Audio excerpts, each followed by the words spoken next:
Assalamualaikum warahmatullahi wabarakatuh. Selamat berjumpa kembali di channel Perizinan OSS. Untuk sesi ini saya akan berbagi pengalaman bagaimana cara membuat LKPN untuk tahap konstruksi atau dalam tahap pembangunan.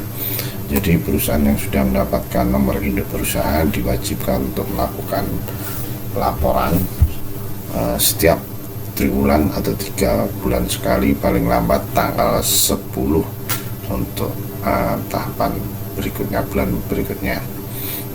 Jadi di sini kita akan melakukan bagaimana proses pelaporan secara online melalui OSS. Ya, untuk pertama kalinya Bapak Ibu harus punya akun dan password melalui OSS RBA. Jadi Bapak Ibu ajukan dulu akun dan passwordnya, kemudian baru bisa masukkan akun dan password. Kemudian setelah masuk akun dan password berhasil Anda buat, Bapak Ibu bisa input dan bisa mendapatkan posisi halaman seperti ini. Ketika ini kita harus membuat laporan, berarti di sini yang kita klik, ya, ini kita klik. Kemudian ada laporan LKPM, ya, kita klik lagi di sini, kita pilih. Nah, di sini Bapak Ibu sudah pada posisi bagaimana proses melakukan pelaporan.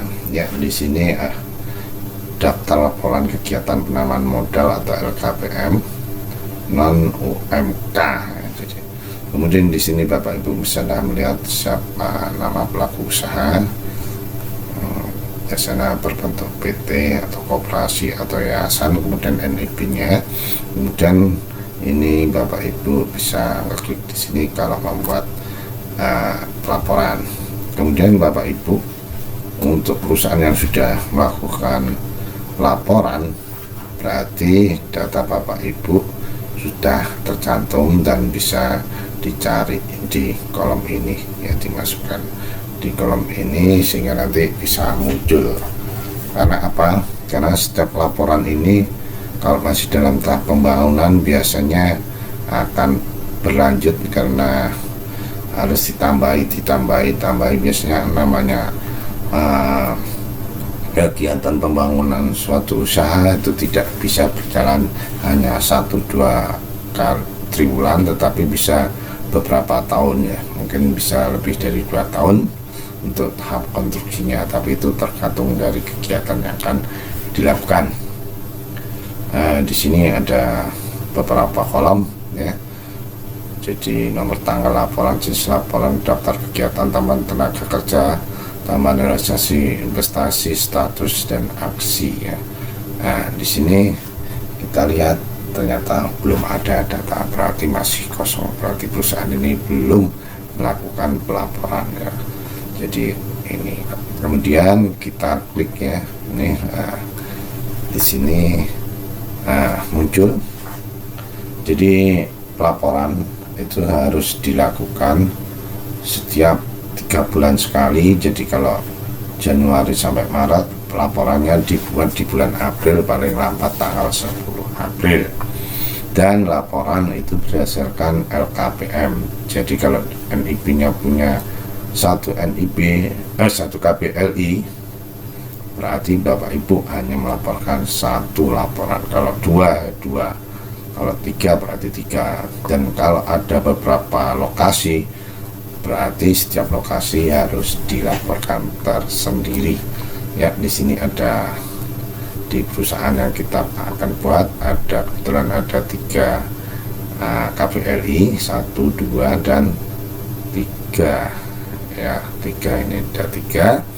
Kemudian kita buat 1 dulu untuk kegiatan pelaporannya. Jadi untuk melakukan pelaporan Bapak Ibu ngeklik di sini, ya. Kemudian setelah diklik di sini, Bapak Ibu bisa melanjutkan ke sini. Selanjutnya di scroll ke bawah dan ini di klik untuk tahap selanjutnya.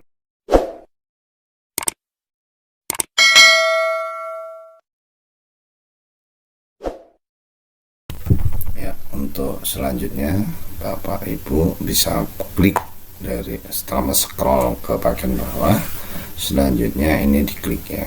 Jadi kalimat selanjutnya kita klik ya, ada pertanyaan, apakah kegiatan usaha atau proyek ini siap operasional dan atau komersil.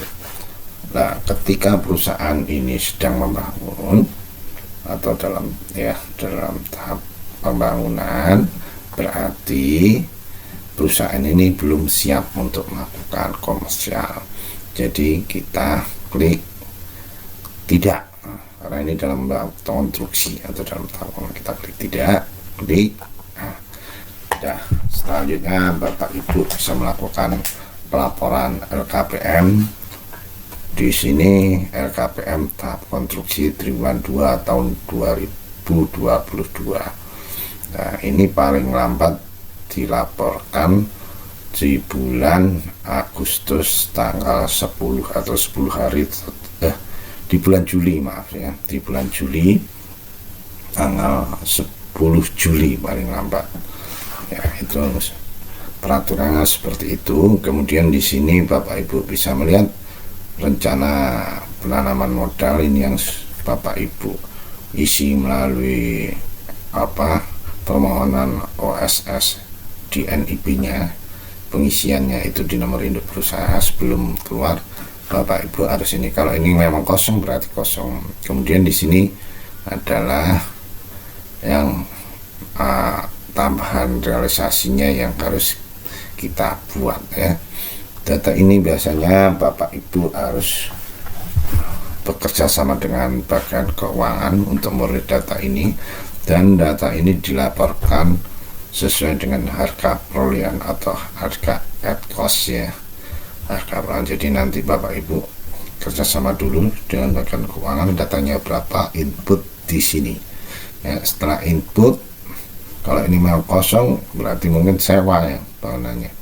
Terus kemudian juga modal kerja. Nah, di sini ada satu hal yang perlu Bapak Ibu ketahui, ketika Bapak Ibu dalam kondisi konstruksi atau dalam tahap pembangunan, itu modal kerja itu tidak perlu diisi, karena modal kerja hanya perlu diisi ketika perusahaan sudah dalam tahap komersial, dan modal kerja diisi hanya untuk biaya yang diperlukan satu perputaran.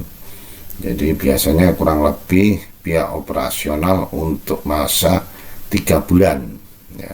Biasanya kalau industri itu rata-rata biaya operasional satu perputaran itu 3 bulan, dan di sini diisikan ya itu. Nah, nanti untuk bulan berikutnya karena uang itu muter jadi berputar, jadi dana itu berputar, tidak perlu dibuatkan isian modal kerja ini dikosongkan kalau ini sudah dalam tahap komersil. Jadi di sini karena kondisi dalam tahap konstruksi kosong saja ya.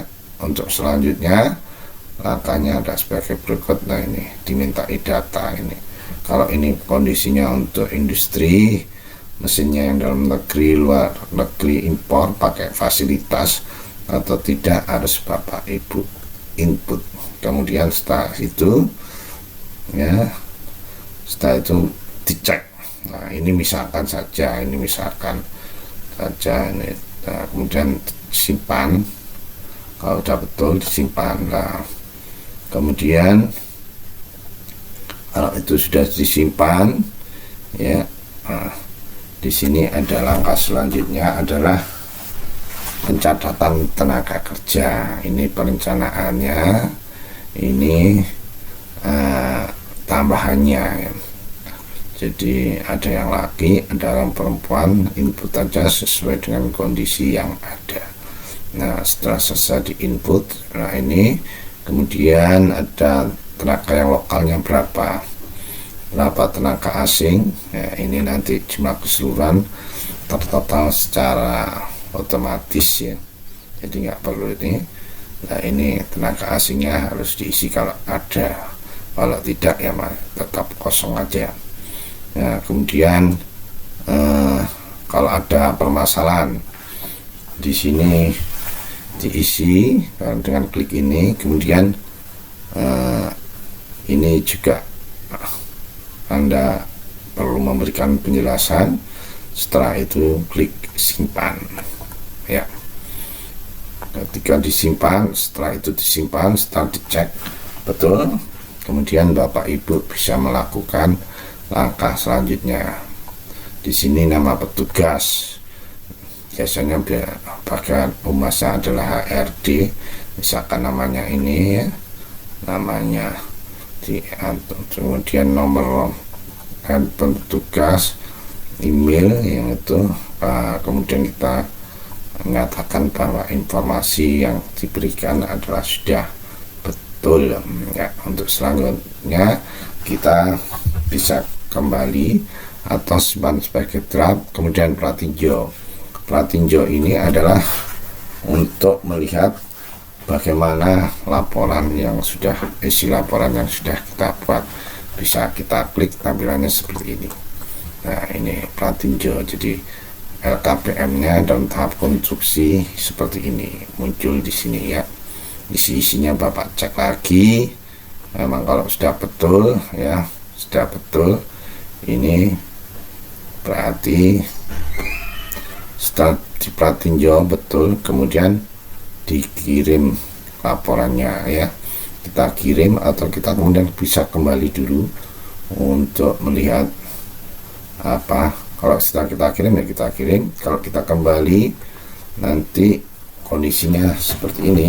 Kita cek, kalau yang udah beberapa kali laporan seperti ini kondisinya ya, kita bisa ubah, kita hapus memang kalau keliru ya. Ini bisa beberapa LKPM ya dalam satu perusahaan ya. Kalau sudah kita buat sudah merasa betul, kita kirim saja itu ya. Nah, ini di sini ada tanda terima, bisa dapatkan tanda terima, cetak LKPM atau dilihat aja ya, dilihat LKPM-nya. Kemudian di sini Bapak Ibu tanda terima laporan.